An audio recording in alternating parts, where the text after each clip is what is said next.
breakthrough in technological innovation will take place in the East African savannah when global tech leadership, together with foreign direct investment, converge upon Africa's youthful human capital, natural resources, and green energy potential.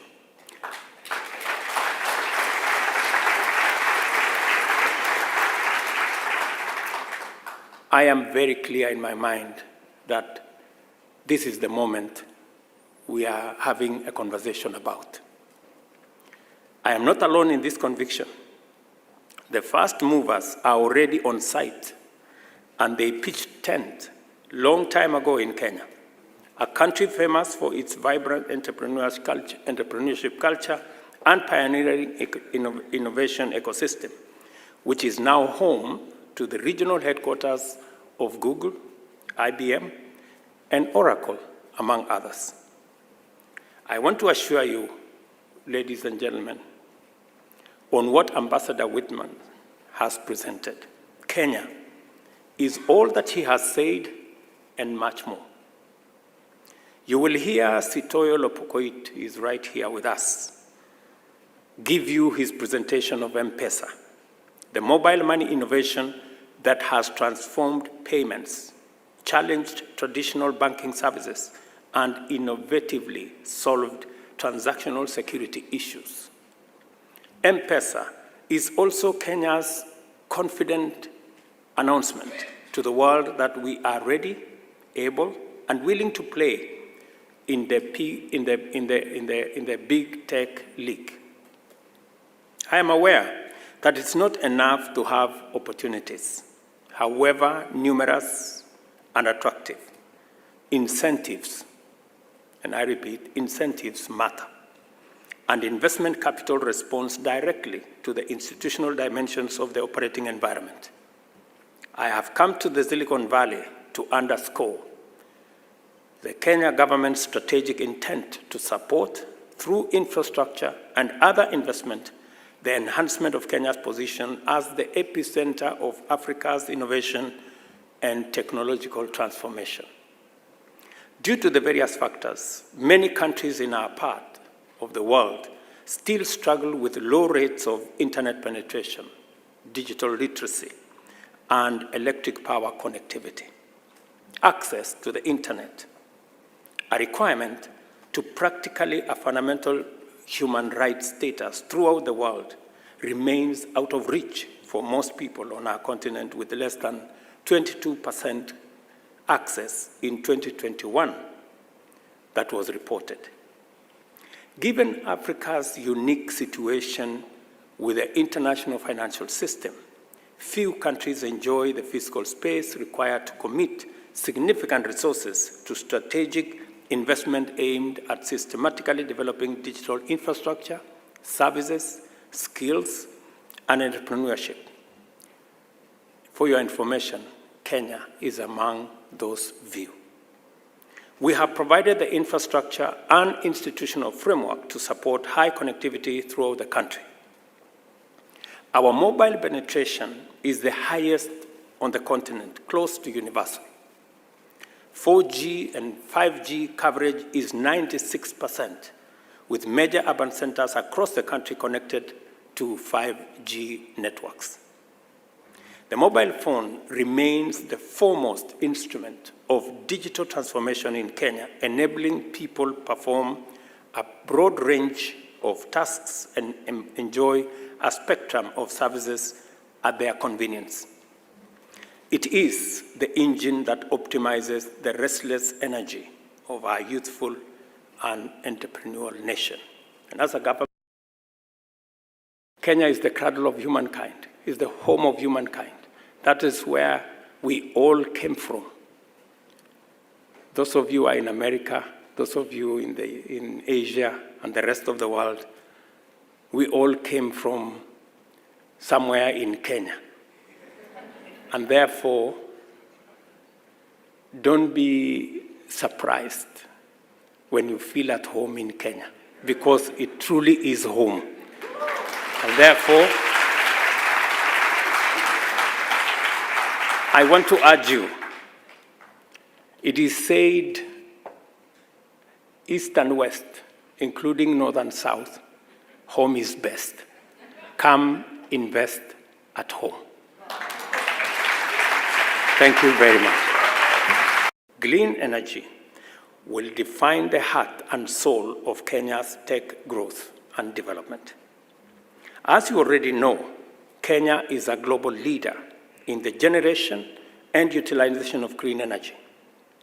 93% of our national grid is green, and we are taking necessary measures to provide not only 100% green grid, but also one that provides power with abundance, stability, and affordability required to stay competitive as a manufacturing industrial destination. And just so that you know that we are very serious about this, today in Kenya, we will be signing another 300 megawatts contract with FFI that will help us generate additional power from our geothermal resources. I mean today. It's happening in Kenya as I am here. American companies like Symbion, Delight, Synergy Limited, Sun Culture are already familiar with our position as active players in various sectors in Kenya.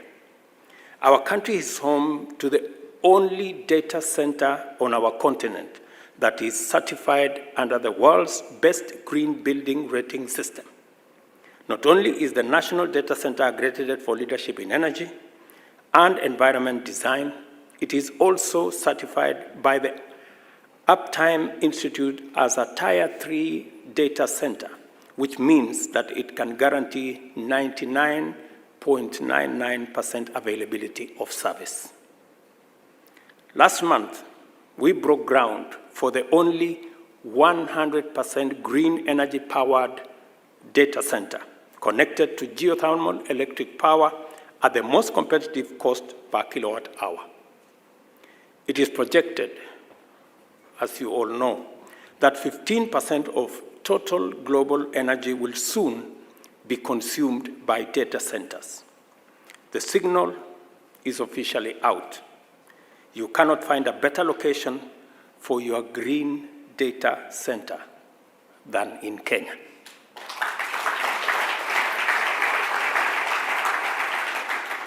Additionally, Kenya's rich package of geostrategic advantages ranging from diplomatic, peace and security, humanitarian, business and investment, to technology and innovation is complemented by its situation as the gateway of 6 undersea fiber optic cables, which form the foundation of the country and the region's reliable data connectivity. This advantage is critical for the growth of our data center community. Kenya has now confirmed its position as a continental leader in e-mobility in terms of 2- and 3-wheel electric vehicles as well as buses. As we speak, 30 e-mobility companies, including such industry leaders as Kiri EV, Rome, Basico, Akrite, and Powerhive, all call Kenya home. At the same time, regional leaders like Amazon, which expanded into Kenya with US support, and Rivian, the US electric vehicle leader that operates safari vehicles in Kenya, will tell you that Kenya is indeed a very pleasant home.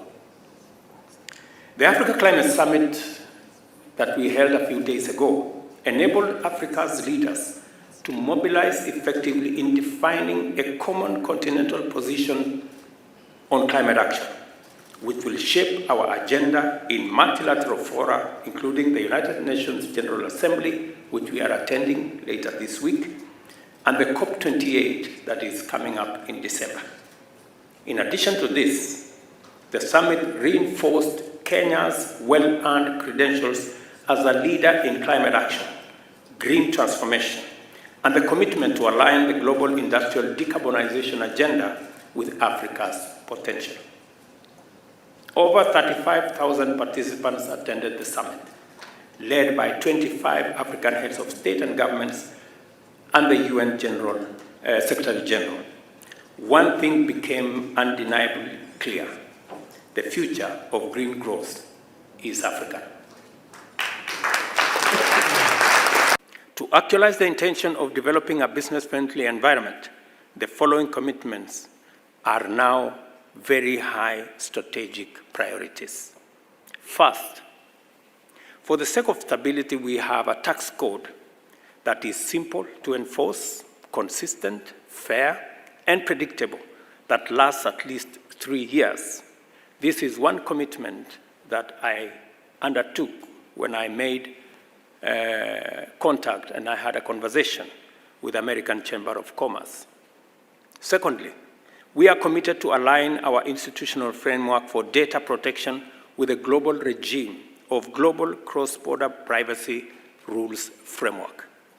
Third, we have eliminated VAT on exported products and the tax on stock-based compensation for employees of startups, as well as domestic equity requirements for ICT companies have been removed.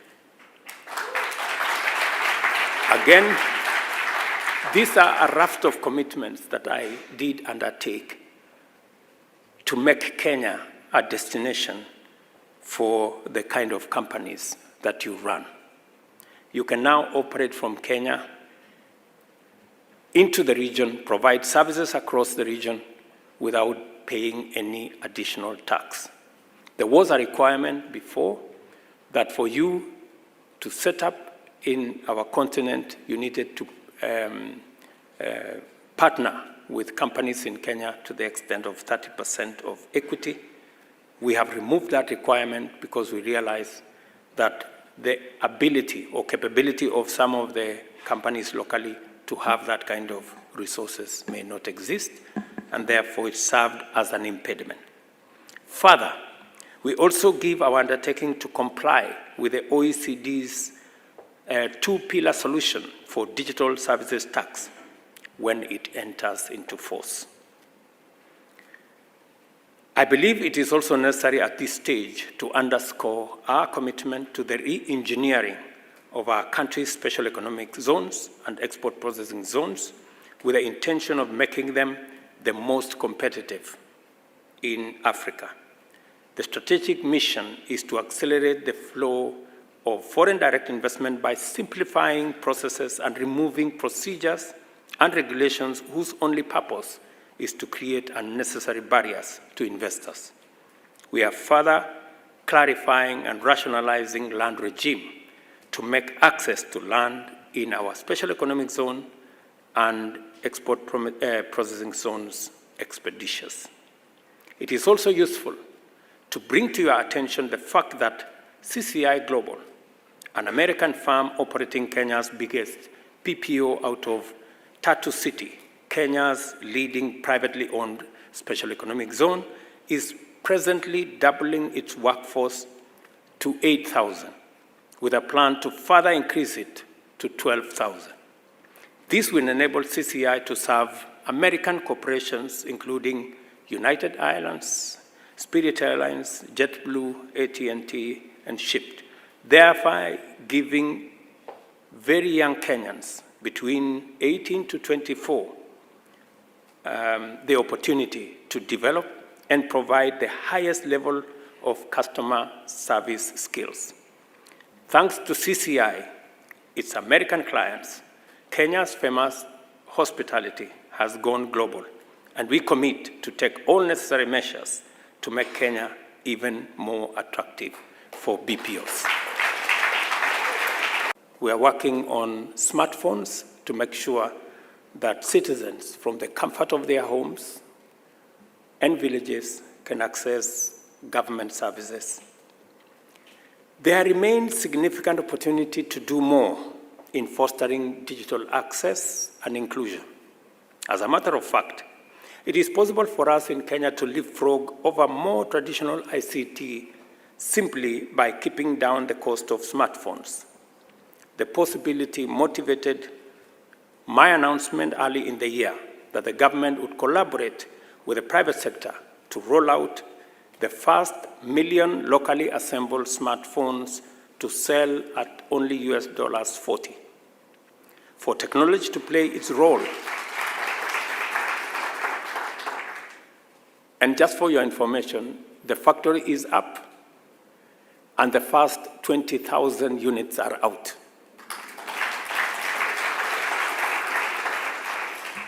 For technology to play its role as the great equalizer, it must be supported through investment to become widely available, and working between government and the private sector is a necessity, if not an imperative. Kenya's high digital connectivity complements our people's entrepreneurship. In turn, this attracts venture capital to our economy.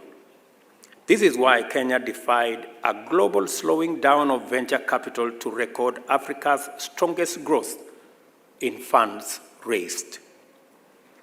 According to the funding tracker, Kenya emerged second in venture capital funding, tying with Nigeria, whose population is 4 times ours, and handily beating Egypt and South Africa.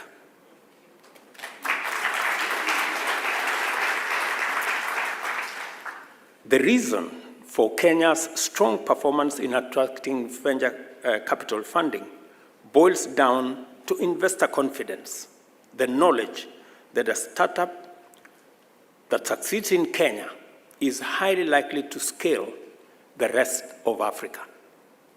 As an example, M-Pesa, a homegrown, typical Kenyan solution, now operates in 7 countries, serving over 51 million customers. Venture capital flows to Kenya in large volumes. Is doing so because there is a conducive environment for innovators to test their products. Kenya's sizable youth population is ever hungry with new ideas, fresh innovations, and the fastest technology, and this makes our country a magnet for innovation, creativity, and entrepreneurship. We are unequivocally Africa's startup hub.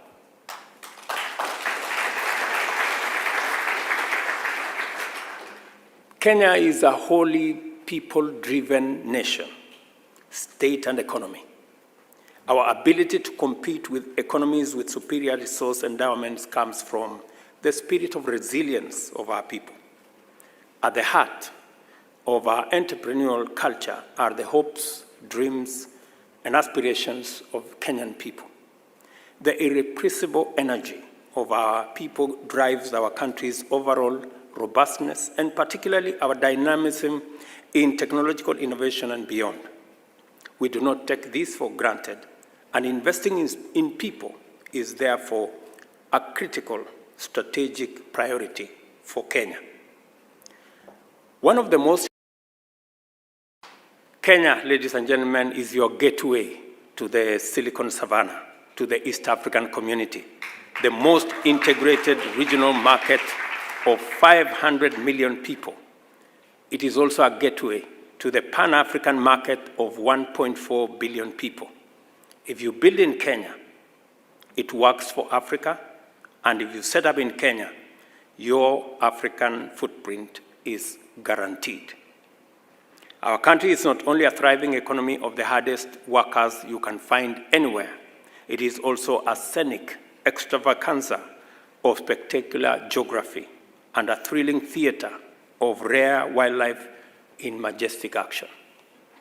If you travel from the Indian Ocean coast at the southern end to the world's second largest freshwater lake on the southwestern side, you will inspect the parade of proud palm trees in the coastal lowlands and the enigmatic baobab trees that hide elephants and give way to looming giraffe feeding and leopard sheltering acacia of the Nyika, that's the plateau.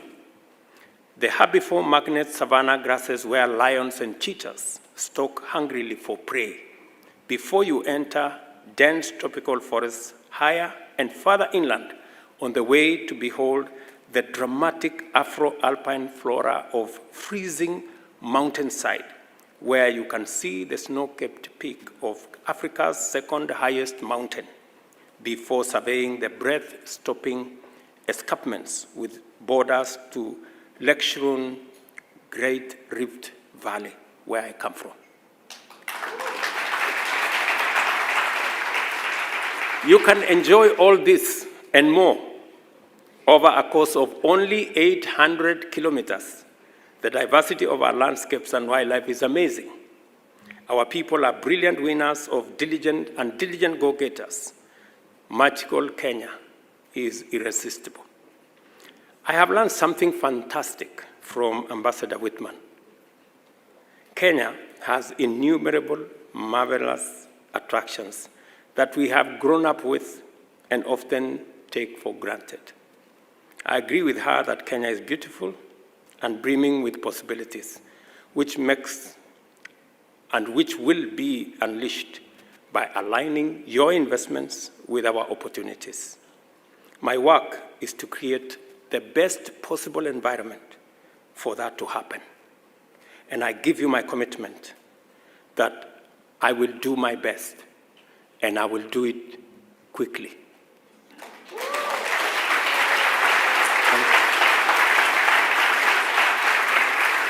Safaricom is developing a partnership with Apple to integrate M-Pesa and its PayPal platform to extend M-Pesa's transactional reach globally.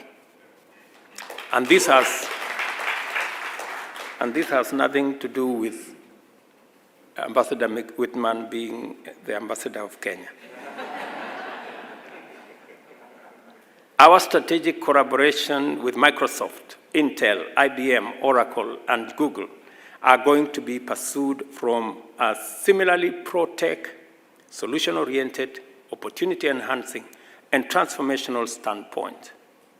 We have every intent of maximizing the wonderful chances that these companies have presented to radically enhance our service delivery capabilities in skills development and training, research and development, data management, semiconductor manufacturing, cloud platforms, and cybersecurity, as well as various sectoral interventions. Our efforts to strengthen bilateral trade relations between the US and Kenya through the Strategic Trade and Investment Partnership have begun to take shape. And as you heard Ambassador Whitman say, this is a process that we are engaged in, and we intend to conclude these negotiations and sign the first ever agreement between America and a country in the African continent.